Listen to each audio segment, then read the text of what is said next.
I went to the appointment full of joy, but I kept waiting until the middle of the night and didn't wait for Benjamin, who was supposed to come. I knew I was fooled. I just didn't know whether it was Benjamin or the people around him who lied to me. I would rather believe it was someone around him. That day, I walked home step by step. I did not go back to school again.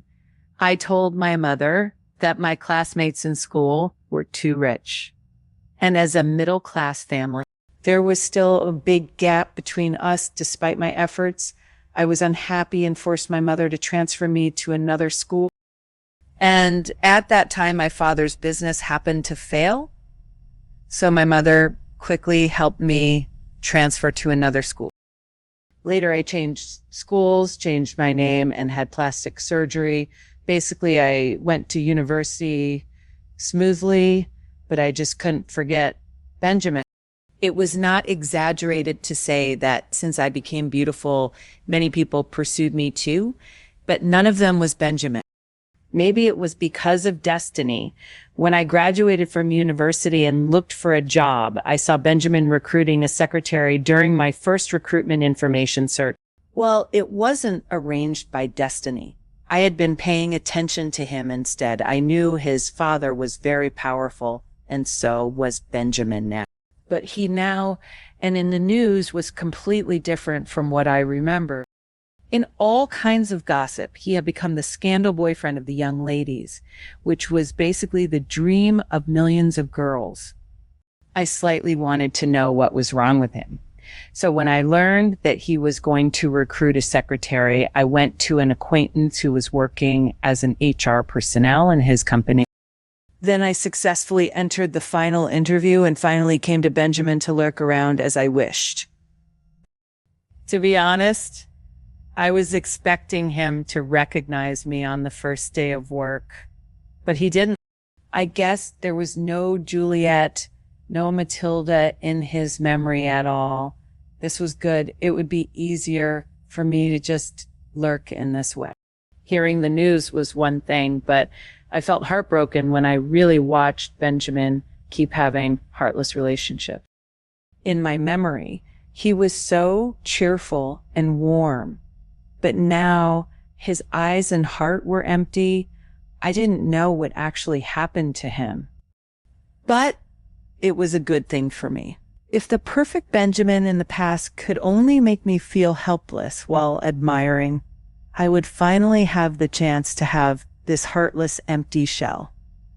Benjamin, I tried to help him fill his void. I worked particularly hard on the job and gradually reshaped him in my own way after gaining his trust. He liked drinking ice water. Then I let him love warm water again. He had severe insomnia and always worked all night. Then I helped him find his sleep again.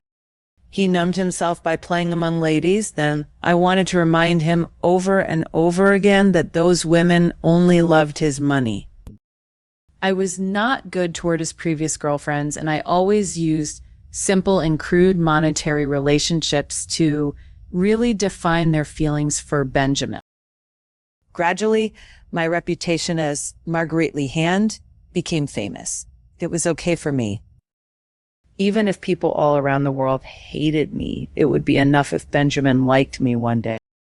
I knew I had become a bad girl, just like the little girls who once bullied me. However,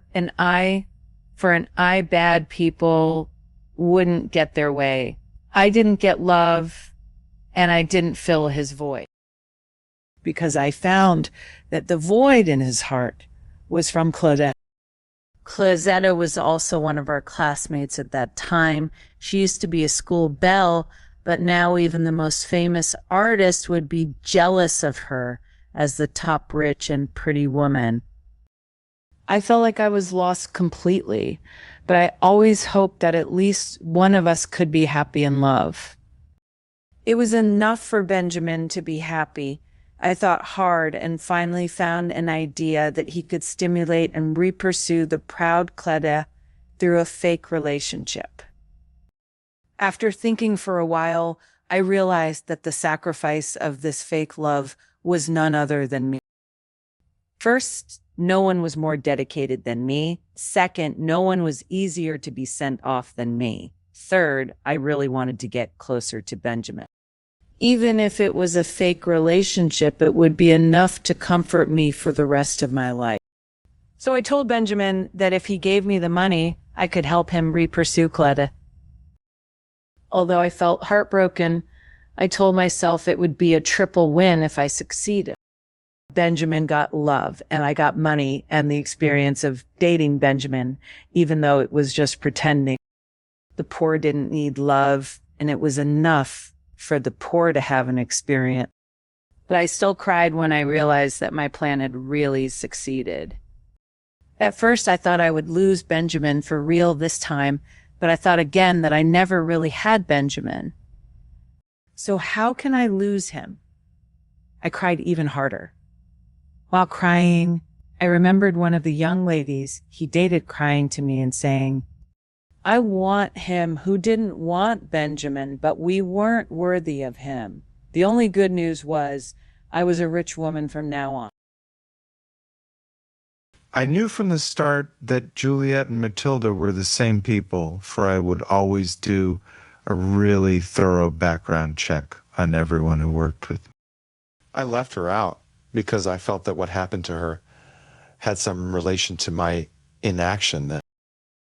When I was a child, she liked me and wrote me a love letter, frankly speaking. It was the first love letter I ever received.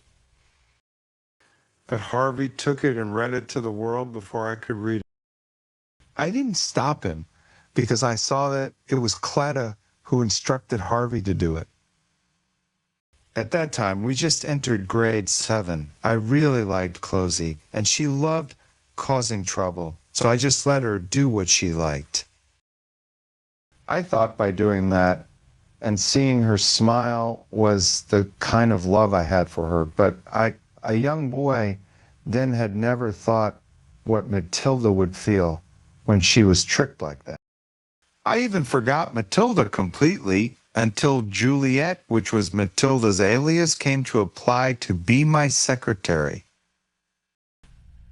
Juliette's timid eyes immediately reminded me of the little girl who ran when she was fooled by Closetta. At that time, I was already dumped by Closette, and for some reason, I just wanted to know what Juliette was up to. At first, she didn't cross any boundaries. She just stayed by my side, and she was more responsible than any of my previous secretaries. For a long time, I thought it was just because of the great salary. But slowly, I found some details revealing that she still had feelings for me. For example, she secretly changed the water I drank into warm water. I was about to get angry at first, but I happened to hear her talking and recommending to others how healthy it was to drink warm. Even I wouldn't want to brush her kindness aside in front of everyone. Who knew that? From then on, she would only serve me warm water. For another example, she kept telling me not to work and go to bed after midnight, claiming that it was bad for my organs. Of course, there were many other details, and my previous secretaries had never done so before. They were all employees who took the salary and executed my words as if they were from the king. It seemed that Juliette was the only one who really cared about me, just like how I was so hopelessly in love and concerned about Closetta. Juliette made me feel that I was not alone, so I kept her beside me and watched what she did. I thought it was very interesting, but I only had Closetta in my heart. So what I could do for Juliette was not expose her. The day she revealed her ulterior motives was the day I got drunk because of Closetta's engagement. She offered to be my fake girlfriend and to help me get Closetta back. I was a little shocked. However, she said that boldly. If she found 10 beautiful girls for the act, it would be mentally tolling and wasn't good for my image. Money was the same. It existed to be spent. At least I didn't have to act when I was paying attention to her.